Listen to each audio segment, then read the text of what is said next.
मनुष्य जीवन मिलना मुश्किल और मिल भी गया तो काल की घंटी कब बज जाए पता नहीं है।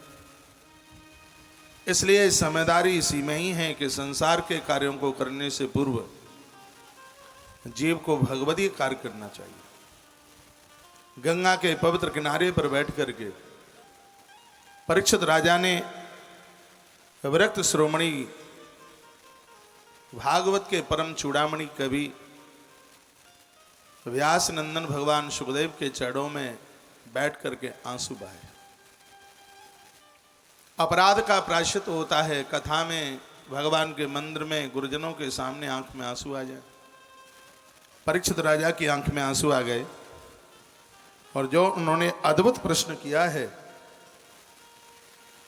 वो बड़ा मायना रखता है। का अतः प्रक्षामि संसिद्धिम योगिनां परमं गुरुम पुरुषस्य यत् कार्यं म्रियमाणस्य सर्वथा। आपका ध्यान इधर हो।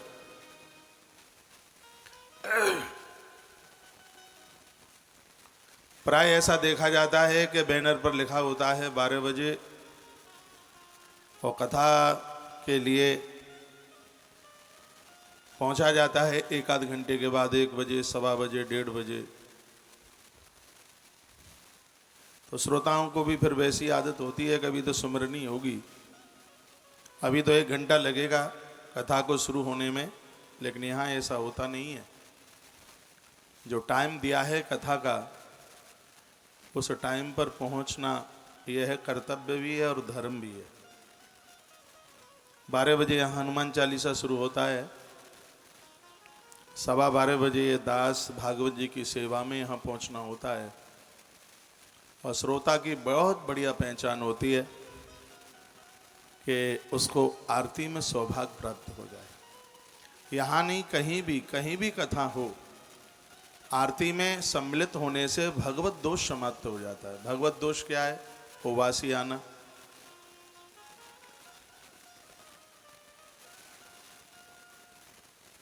घुटना तोड़ना, ऊपर नीचे करना, कहीं जरूरत पड़ने पर किसी को बात कर लेना और कथा के बीच में झपकी आ जाना, नींद आ जाना, ये सब भगवत दोष माने जाते हैं। और इन भगवत दोषों का नाश आरती से होता है और वो बड़ा भाग्य होता है, पुण्य होता है कि आरंभ और समापन की आरती मिल जाए।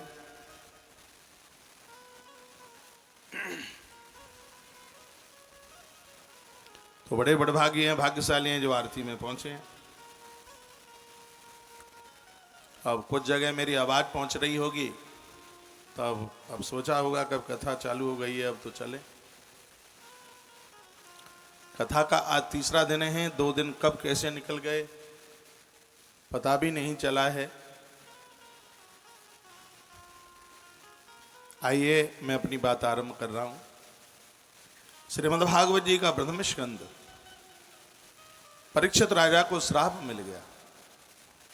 कल भी मैंने निवेदन किया है कि जीवात्मा को श्राप मिला है कि 7वें दिन उसको मृत्यु के गाल में जाना है। इन्हीं 7 दिन में उसको अपनी मौत सुधारनी है। रविवार, सोम, मंगल, बुध, बृहस्पति, गुरु, शुक्र और शनि, यही सप्ताह के 7 दिन है।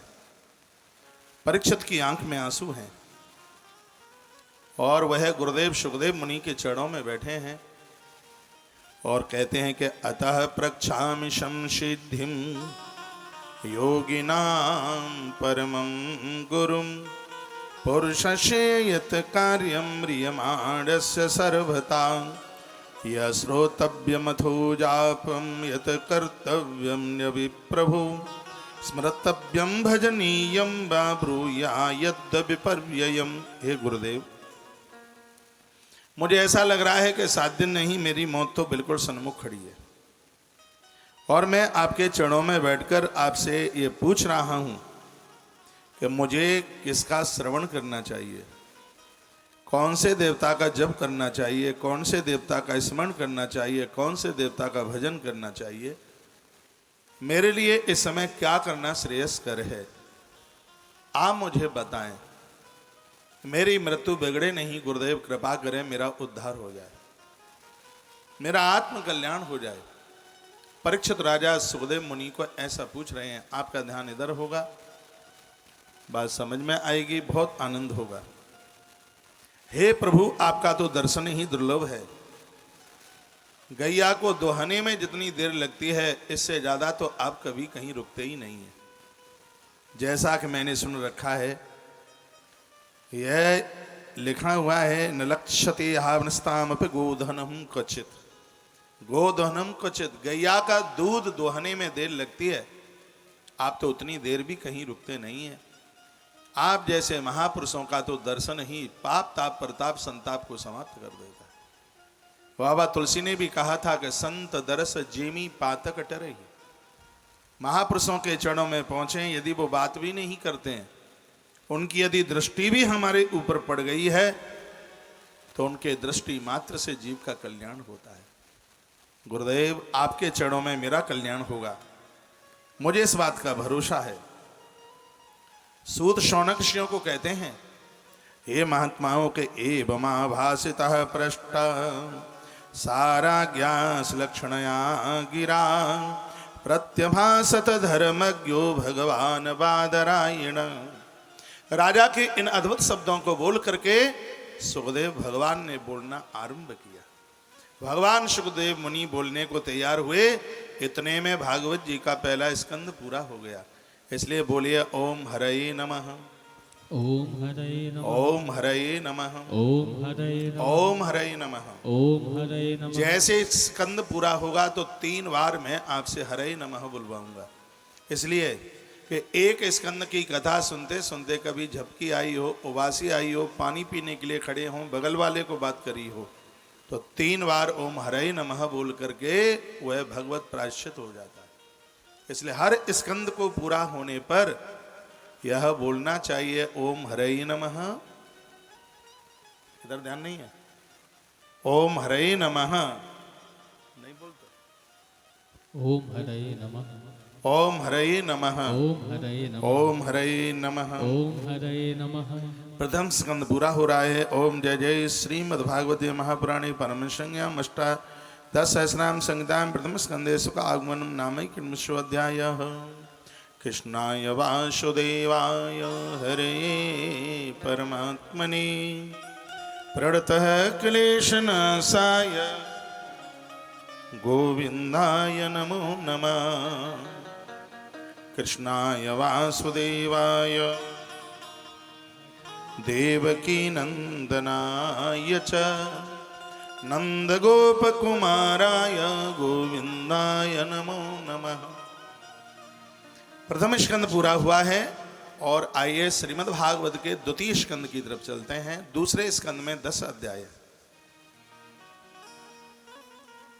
एलईडी बंद कर दें, बिल्कुल बीच में 20 मिनट का जब रेस्ट हो तब चला लेना, और फिर आरती होगी तब। कथा में मैं आपको देखूं और आप मुझे देखें। वक्ता के होठ हिलते हुए नजर आते हैं, कथा हृदय में बैठती है। मैं दूसरे स्कंद का परिचय आपको करा रहा हूं। श्रीमद् भागवत जी का द्वितीय स्कंद बड़ा अद्भुत है, जिसमें कर्म और सद्धो मुक्ति का वर्णन किया है। भागवत जी के 10 लक्षणों का वर्णन किया है। चतुश्लोकी भागवत भी इसी दूसरे स्कंद में वर्णित की गई है।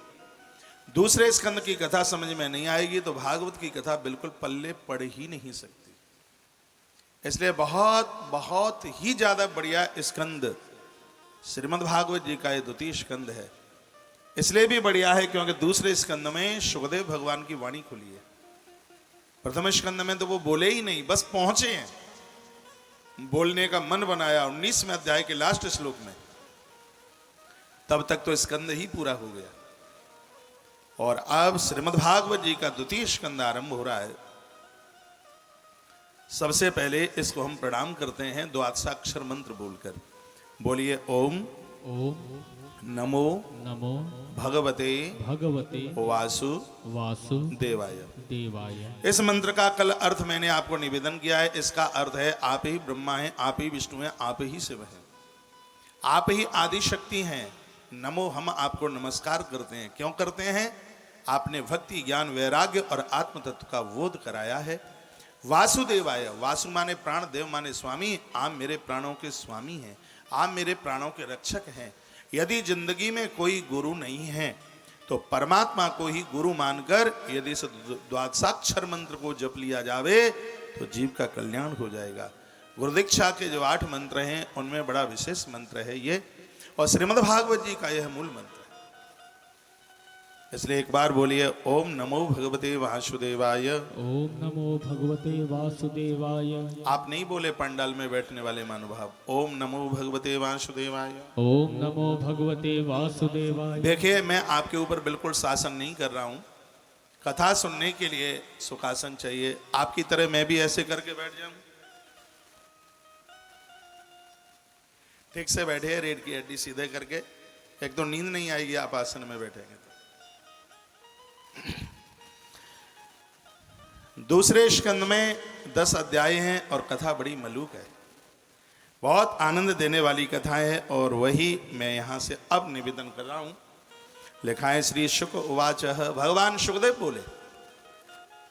एक विरक्त महात्मा, अवधूत महात्मा बोला है, जब उनकी वाणी खुली है आनंद आ गया। क्या कहा कि वरीयानि सते प्रश्न कृतो लोक हितम नप आत्मविषम्मत पुंसां श्रोतव्यादिषु या परा श्रोतव्यादीनि राजेन्द्र नृणां सन्ति सहस्रसा अपसातामात तत्त्वं नागरेषु ग्रहमेदिनाम्।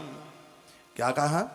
हे राजन, जगत कल्याण के लिए तुमने जो प्रश्न किया है, ज्ञानी लोग ऐसे प्रश्न को सुनकर के प्रसन्न हो जाते हैं। ये शुकदेव भगवान बोले कि तुमने राजन जो प्रश्न किया है, जितनी भी कथाएं होती हैं, कीर्तन होता है, जो भी कुछ होता है, संत महापुरुषों की वाणी होती है, तुम्हारे प्रश्न को जो भी कोई धीर पुरुष सुनता है, कोई भी ज्ञानी सुनता है, तुम्हारे इस प्रश्न को सुनकर के वो अति से मुदित हो जाएगा, वो खुश हो जाएगा। क्योंकि वरिया आने से, इस समय वर्य माने श्रेष्ठ, तुम्हारा प्रश्न बहुत ज्यादा श्रेष्ठ है। कैसा है? नपम हितम लोकः, ये लोक का कल्याण करने वाला है। राजन, तुमने जो प्रश्न किया है, ये प्रश्न संपूर्ण जगत का कल्याण करने वाला प्रश्न है। आत्मविषम्मत पुंसां श्रोतव्यादिषु या परा, ऐसी बातों को सुनकर के महापुरुष लोग भी इच्छा जाहिर करते। श्रोतव्यादीनि राजेन्द्र नृणां सन्ति सहस्रशः अपश्यामात्म तत्त्वं ग्रह ग्रहेषु ग्रहमेधिनाम्। इसमें लिखा हुआ है कि मनुष्य के लिए कितनी भी बातें, हजारों हजारों बातें उसके लिए कही जाएं समझाने के लिए, लेकिन हजारों बातों का जवाब एक ही है। वो एक जवाब क्या है? पुंसान मनते नारायण स्मृतः। बहुत ध्यान से सुनिए, व्यक्ति को वही करना चाहिए अंत में नारायण की स्मृति बनी रहे। लिखा है जो ग्रस्त घर के काम धंधे में इतने उलझे हुए हैं, वह अपने स्वरूप को भी भूल गए हैं। उनके लिए मैं क्या क्या हजारों बातों कहूं परीक्षित। सुखदेव भगवान की वाणी कहां से आरंभ हो रही है? आपके गृहस्थ आश्रम से आरंभ हो रही है।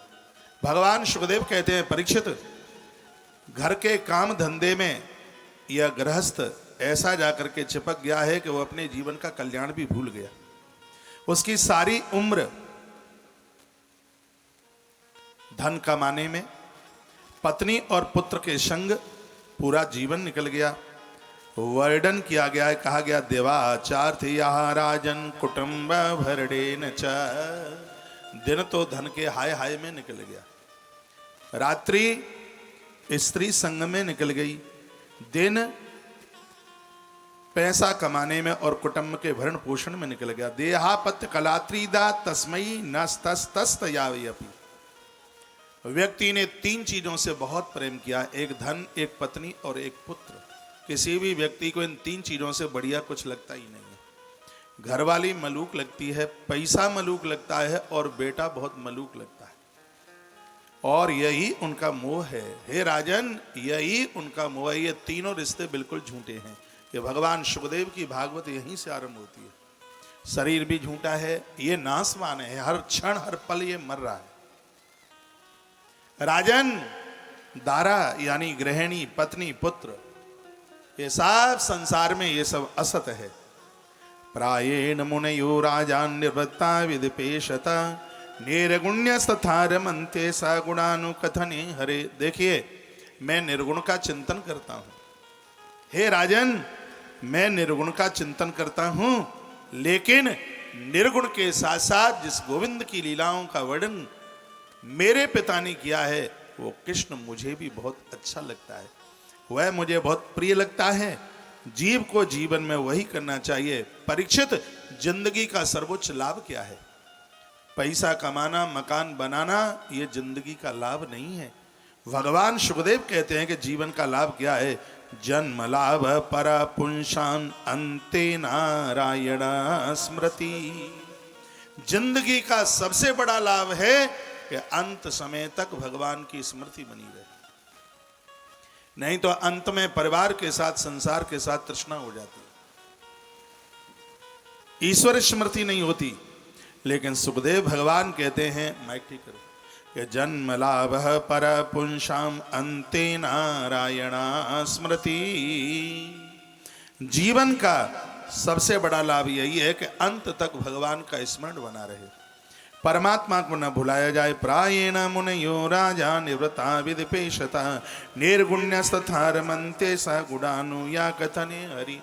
जो निर्गुण ब्रह्म का चिंतन करते हैं, ये तो वह भी इस बात को समझते हैं। हे राजन, इदं भागवतम नाम पुराणं ब्रह्म संहितं अधीतवा द्वापरादो पितुर्द्वैपाहन दाहनादहम। मेरे पिता भगवान वेदव्यास ने द्वापर के अंत में मुझे श्रीमद् भागवत की कथा पढ़ाई। सुखदेव भगवान कहते हैं कि मेरे पिता ने मुझे भागवत सुनाई, पढ़ाई, जो कि मेरे पास में सुरक्षित रखी हुई है। राजन, वह भागवत की कथा मैं तुमको सुनाऊंगा। और कह दिया, उत्तम श्लोक लीलाया। जिस परमात्मा का नाम उत्तम श्लोक किसे कहते हैं? महात्मा लोग जिसकी बड़ाई करें धरती पर, वही उत्तम श्लोक है। साधु सबकी बड़ाई नहीं करते, क्योंकि वो स्वार्थी नहीं होते। और ये संसारी लोग तो हाल बड़ाई का सर्टिफिकेट भी दे देंगे और फिर हाल उसको वापस भी ले लेंगे। संसार का तो कोई भरोसा ही नहीं है। 1 मिनट में बड़ाई और 1 मिनट में बुराई। लेकिन साधु सबकी बड़ाई नहीं करता।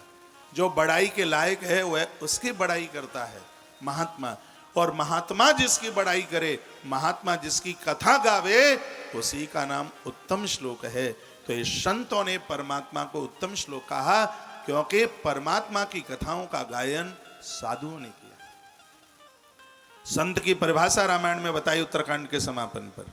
स्वयं राम जी बोले, सुनि मुनि संतन के गुण कएऊ, ताते में उनके बस रे, गावहि सुनहि श्रवण मम लीला, हे तो रहित पर हितरत शीला।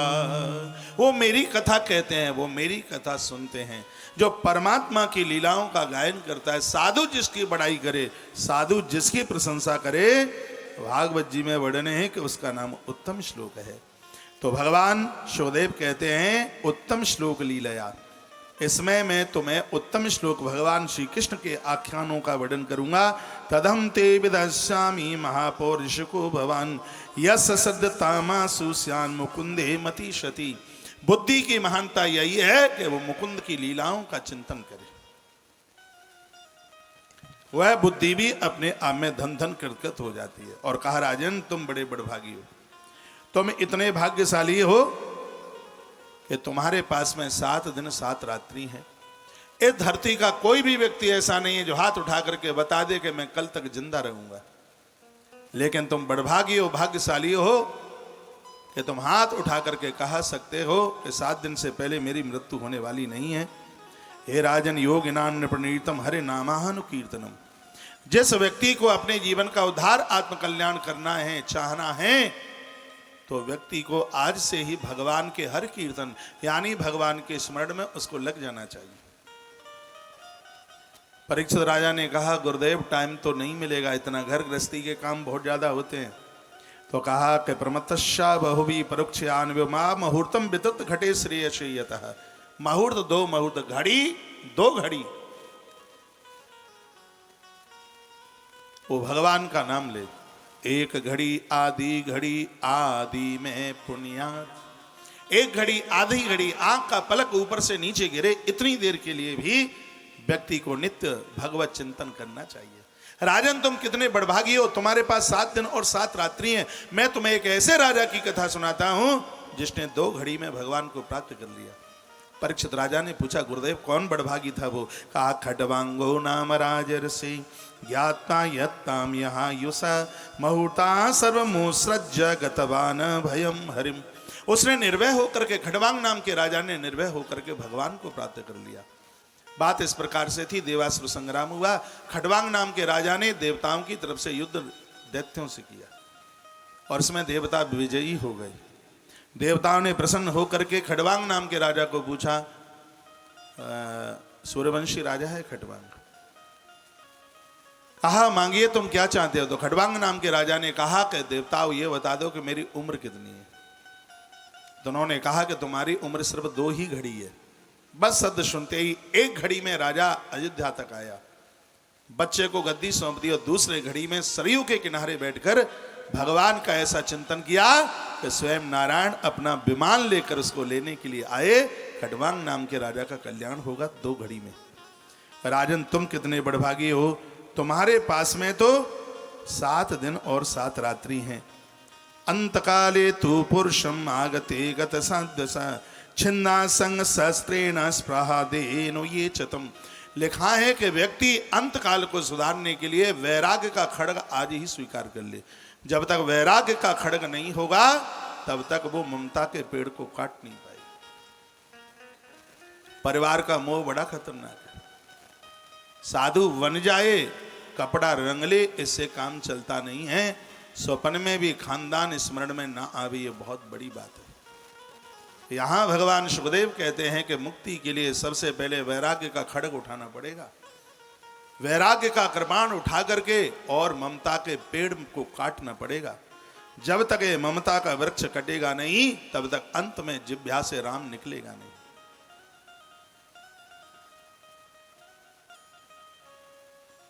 इस मोह को समाप्त, गोस्वामी जी ने तो यहां तक कहा, मोह सकल व्याधिनि कर मूला। संपूर्ण व्याधियों का यदि कोई आधार है तो मोह है। 3 चीजें बड़ी खतरनाक है, कामात, क्रोधात, लोभात, उसके साथ साथ मोहात। मोह। राम जी का वनवास हो गया इन्हीं की वजह से, इन्हीं दोषों की वजह से। महाराज दशरथ के जीवन में काम आया, कैकेयी माता को क्रोध आया। कैकेयी को क्रोध ही तो आया, कह दिया, होत प्रात मुनि भेष दर्जो न राम बन जाय, मोर मरण रावर अज सन्नप समुझिए मन माय। यदि सुबह राम बन को न गया तो अट्टालिका से कूद जाऊंगी, मैं मरूंगी, तुम्हें कलंक लगेगा। ये कैकेयी के बोले। कैकेयी को क्रोध आया, मंथरा को लोभ आया और महाराज को काम आया। ये दोष अयोध्या में चल के आए, इसलिए तो राम चले गए। और राम अकेले नहीं गए, जहां दोष आते हैं वहां शांति रूपी सीता नहीं रहती, और जहां दोष आवे वहां वैराग्य का लक्ष्मण नहीं रहता। और ममता के पेड़ को काटने के लिए ही तो वैराग्य लक्ष्मण की आवश्यकता है। तो यही भगवान सुखदेव इस बात को बहुत जोर लगा करके कहते हैं।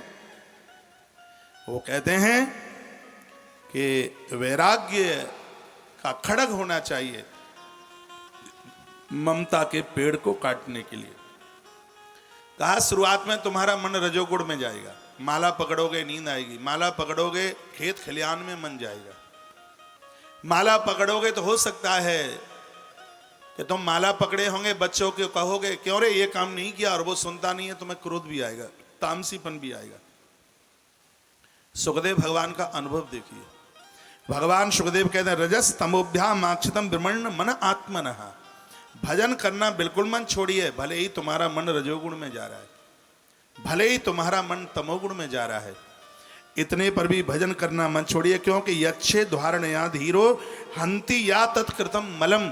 धीमे धीमे माला तुम पकड़ते रहोगे तो तुम्हारे स्वभाव में परिवर्तन आ जाएगा। तुम्हारा रजोगुण भी शांत हो जाएगा और तुम्हारा तमोगुण भी शांत हो जाएगा। क्रोध की अग्नि को बुझाने के लिए परीक्षित भगवान का भजन एक पानी भरी बाल्टी का काम करता है, वह एक जल का काम करता है। भले ही मन रजोगुण में जावे, तमोगुण में जावे, इतने पर भी भगवान का भजन छोड़ना नहीं चाहिए, उसका अभ्यास करते रहें। क्या एक एक श्लोक भगवान सुखदेव ने आनंद से भर दिया। रजस तमोभ्याम माक्षित्तम विमूढ़ा मन आत्मना। मन मूढ़ है, इधर उधर भटकेगा, लेकिन चिंता न करना, धीमे धीमे उसको संभालिए। यथा सद्धार्यमाणायाम योगिनाम भक्ति लक्षण। परमात्मा के प्रति अपनी धारणा को बना करके रखें। तो शीघ्र ही परीक्षित राजा ने प्रश्न कर दिया, कहा गुरुदेव ईश्वर के साथ धारणा कैसे जुड़ेगी? और मैं यहां से वही कथा आपके बीच में निवेदित करूंगा जो कथा शास्त्र सम्मित है। भागवत जी स्वयं अपने आप में प्रमाणित है, मुझे नमक मिर्च चटनी मिलाने की कोई जरूरत ही नहीं है। भागवत अपने आप में दृष्टांत, सिद्धांत और अध्यात्म सब कुछ है, तो बाहर से तड़का लगाने की जरूरत ही नहीं है। 7 दिन में जो इसमें लिखा है वो ही पूरा हो जाए, बाहर से मिलाने की जरूरत है ही क्या। इसी में इतना भरा पड़ा है कि 7 महीना बोलते रहो तो पूरा ना हो, इतना भरा पड़ा है इसमें। तो राजा ने प्रश्न कर दिया। राजा राजो वाचयिता संध्यायते ब्रह्मन् धारणा यत्र सम्मता यादृशी वा हरेदासु परुषस्या मनोमलम। हे गुरुदेव, धारणा परमात्मा के प्रति कैसे हो सकती है? हमारा मन, बुद्धि, चित्त, अहंकार सब भगवान के साथ जुड़ जाए, ऐसा जीव को क्या करना चाहिए जिससे धारणा भगवान के प्रति हो जाए? ये प्रश्न है। पहले तो ये बताइए, मैं कुछ बोल रहा हूं, बात समझ में आ रही है थोड़ी बहुत? है? गर्दन हिलाई आ रही हो तो आगे बढ़ूं फिर? जयकारा लगाइए, बोले बांके बिहारी लाल की जय हो, श्री हनुमंत बलवंत महाराज की जय हो। अब देखिए परमात्मा के प्रति धारणा कैसे होगी? धारणा कहते हैं लगाव। ईश्वर से लगाव कैसे होगा? ईश्वर से जुड़ाव कैसे होगा? तो अब सुखदेव भगवान बोले, आहा, सुखदेव भगवान बोले भागवत, फिर तो भागवत का तो कहना ही गया। सुखदेव वैसे भी हमारे गांवों में उस समय की कहावत थी, अमिया को या बेरिया के बेर को सुआ चोंच मार देता तो क्या कहा जाता था? अरे ये बेर बहुत मीठा होगा क्योंकि ये हरिया खाओ बहु है, हैं? सुआ ने जामे चोंच लगा दी। भागवत जी पहले से बहुत मधुर थी, लेकिन सुखदेव भगवान की इसके ऊपर चोंच लग गई, यानी उनका मुख लग गया इसके ऊपर, तो श्रीमद् भागवत और मीठी हो गई। पूरा देश मुझे सुन पा रहा है, इस कथा का आनंद लाखों लाखों लोग टेलीविजन के माध्यम से कथा को सुन पा रहे हैं। अभी ऊपर नहीं आएंगे, 2:45 बजे बुलाऊंगा मैं गलती करूं मुझे क्षमा करते रहिएगा बीच बीच में, ठीक है? मैं प्रार्थना करता रहूंगा। पूरी कथा स्वाफे और माल्य में निकल जाए तो भी गड़बड़ ही हो जाएगा। आपका बहुत आदर है, आपका बहुत सम्मान है, मैं आपके सम्मान की चद्दर को ओढ़ के ही तो बैठा हूँ। 2:45 बजे में 2:30 बजे या 2:45 बजे थोड़ा सा कथा को विराम दूंगा, तो उस समय मैं आपको इधर बुलाऊंगा। आगरा चमरौली बड़ी जगत प्रसिद्ध जगह है, और वहाँ हमारे बाबा पूज्य रामदास जी महाराज, जो आज शरीर से नहीं लेकिन उनका आशीर्वाद और उनकी आत्मीयता मेरे साथ है, और उन्हीं के उत्तराधिकारी मुक्तेश्वर मंदिर, इतना अद्भुत स्थान। जब महाराज जी थे, मेरा जब भी आगरा की तरफ आना जाना होता था, तब मैं आश्रम पर हनुमान जी महाराज और महादेव बाबा के दर्शन करता ही था। तो वहाँ के इस समय के वर्तमान अधिष्ठात्रा महाराज जी रामशरण दास जी महाराज, जो सब उनको रामवीर बाबा के नाम से जानते हैं, हमारे मध्य में उनका आना हुआ है, बिल्कुल पीछे सोफे पर बैठे हैं। मैं व्यासपीठ से आपका आदर भी करता हूँ और आपको प्रणाम भी करता हूँ। और भी हमारे मध्य में खूब चंद पहलवान जी सेवला से, और भी कई तमाम जन आसपास से सब चल करके आए हैं। मेरी पवित्र व्यासपीठ से आप सबका बहुत बहुत आदर, बहुत बहुत मान और सम्मान है। एक बार जयकारा लगाइए, बोले बांके बिहारी लाल की जय हो, श्री हनुमंत बलवंत महाराज की जय हो। जय जय श्री राधे जय श्री राधे, जय श्री जय राधेश। मंगल भवन अमंगल गलहारी। ये चौपाई इसलिए मैं बुलवा रहा हूं कि आप सो तो नहीं रहे, इसलिए। मंगल भवन अमंगल हारी। द्रव सुदशरथ अजीर बिहारी। बोलिए भक्त वत्सल भगवान की जय हो। हनुमान जी महाराज की जय हो। जय जय श्री राधे जय जय श्री राधे जय जय। श्री राधे। आइए मैं पुनः आपको कथा के साथ में मैं जोड़ रहा हूं। आओ मासा, ये हमारे गुरुजी हैं, इन्होंने हमें संस्कृत पढ़ाई थी गढ़ी टरावली के स्कूल में।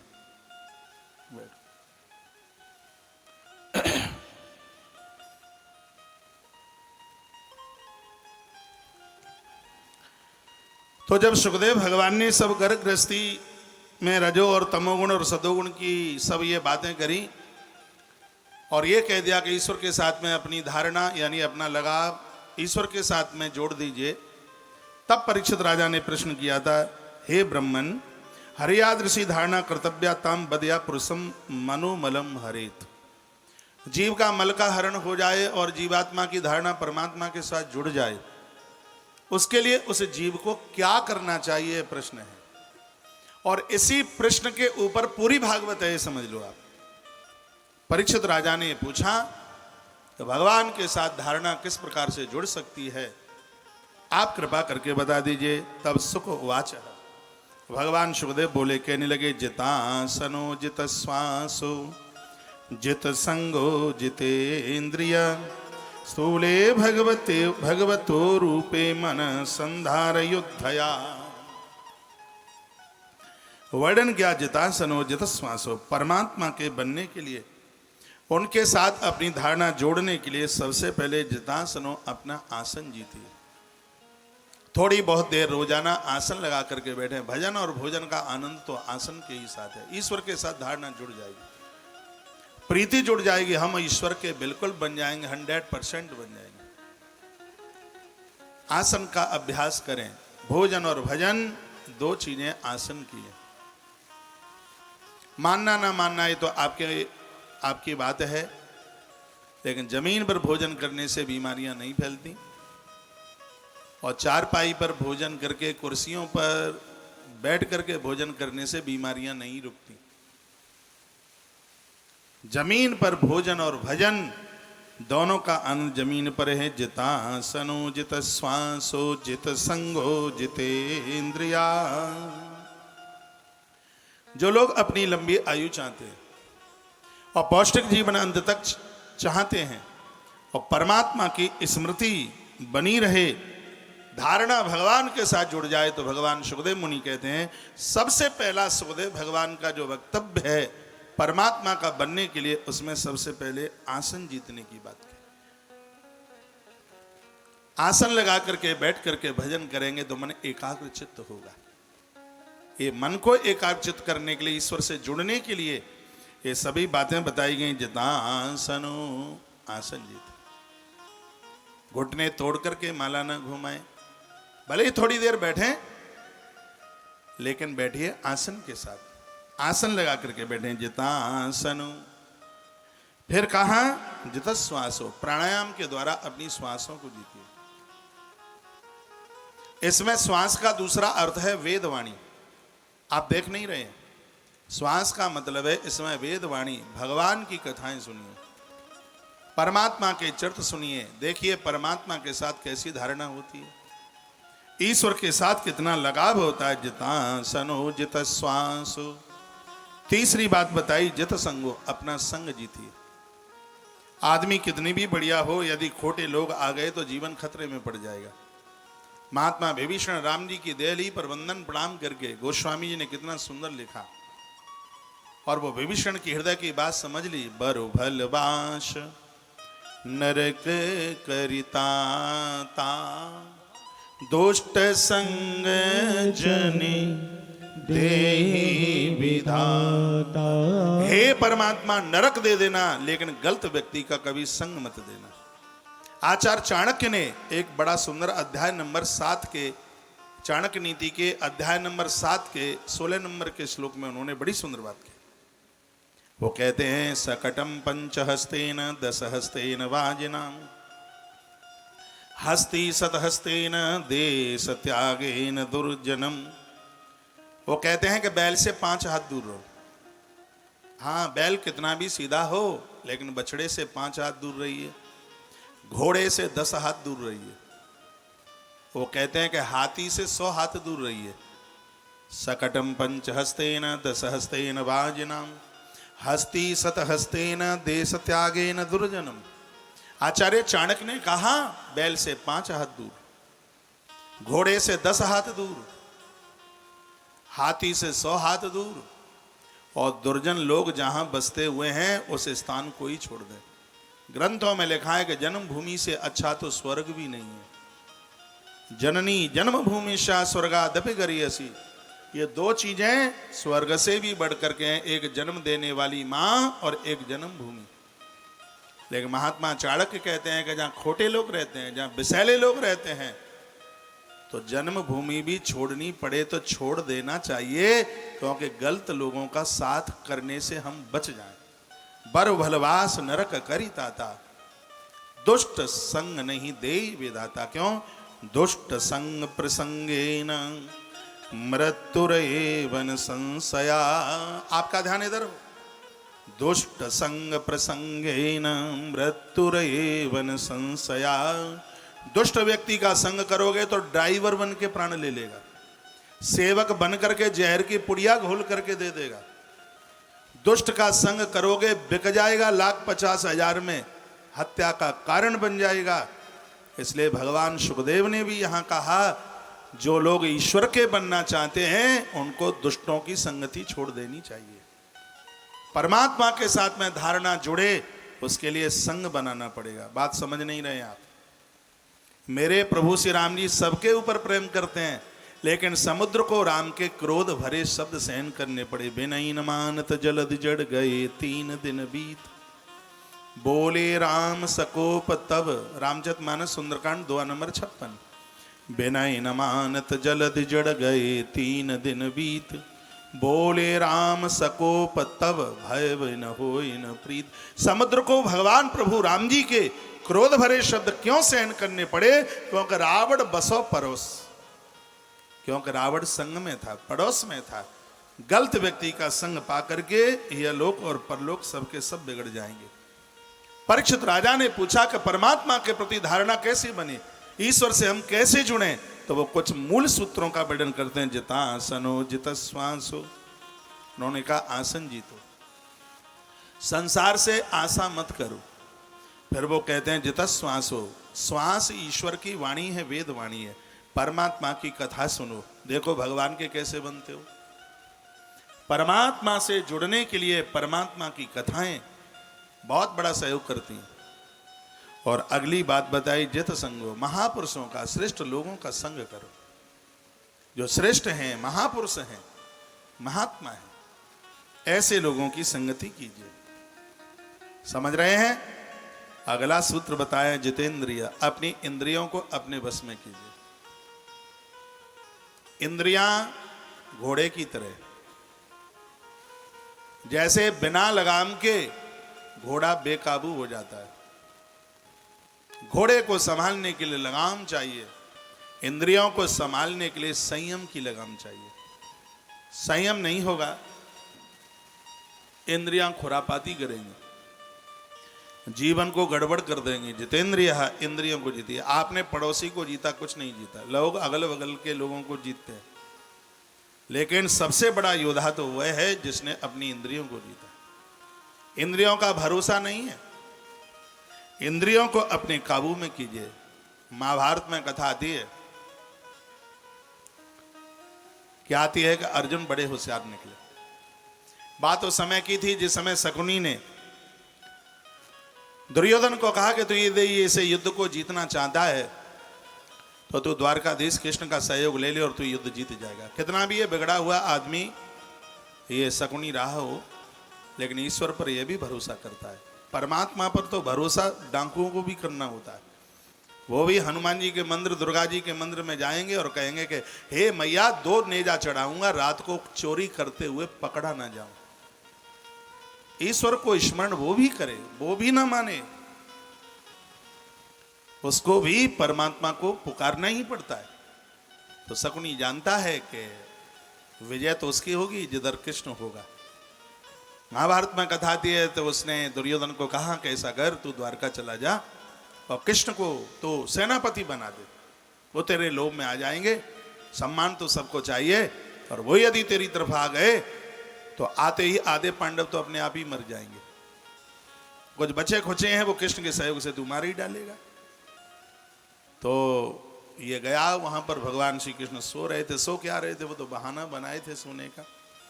ये सिर के ऊपर जाकर के खड़ा हो गया।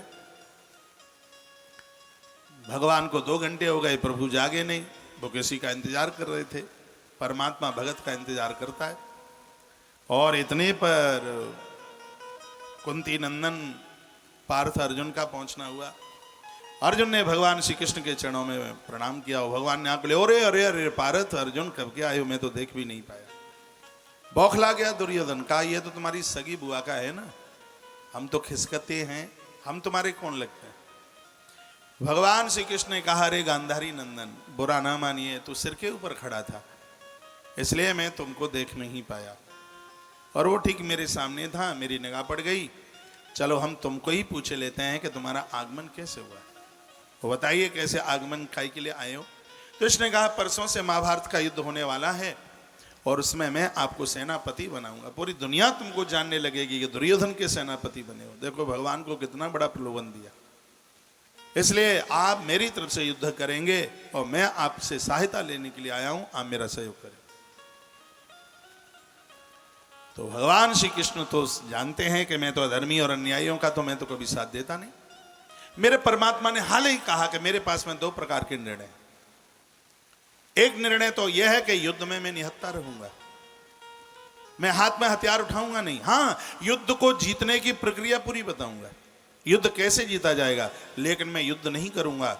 यह देवकी नंदन कृष्ण इस युद्ध में प्रतिज्ञाबद्ध है कि मैं इस पूरे युद्ध में मैं हथियार बिल्कुल भी नहीं उठाऊंगा।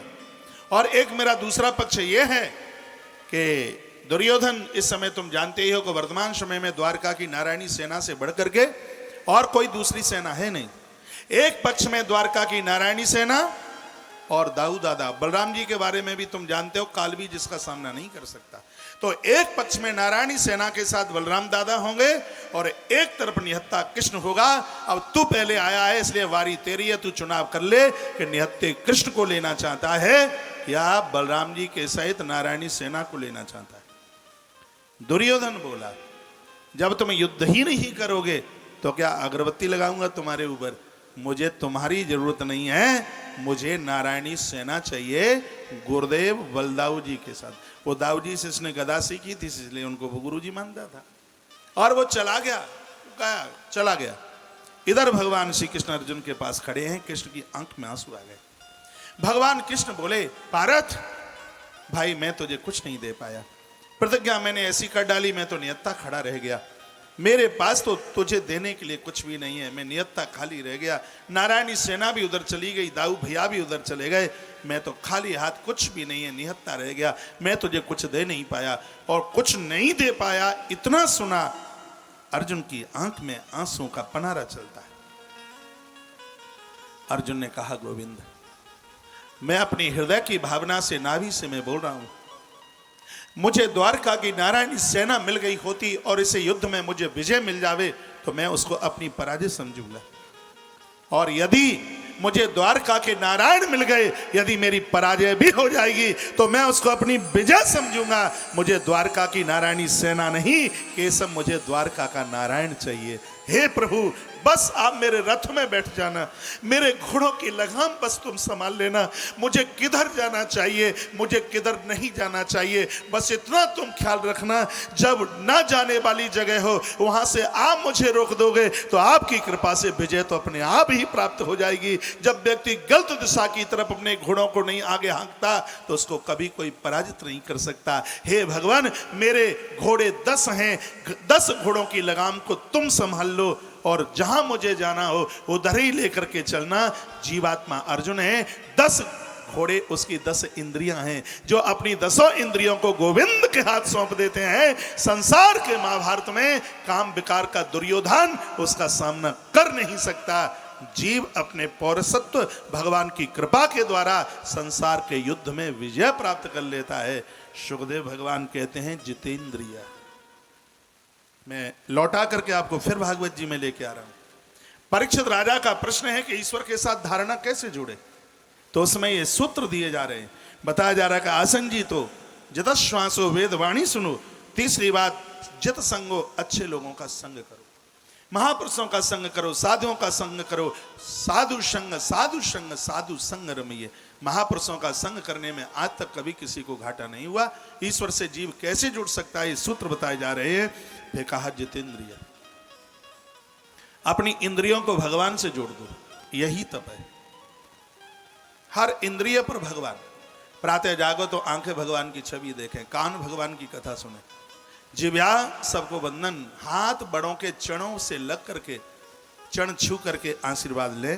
तो स्थूले भगवतो रूपे मन संधार युद्धया, तो यह जीवात्मा भगवान के स्थूल रूप से जुड़ जाएगा, उसकी धारणा परमात्मा के साथ में जुड़ जाएगी।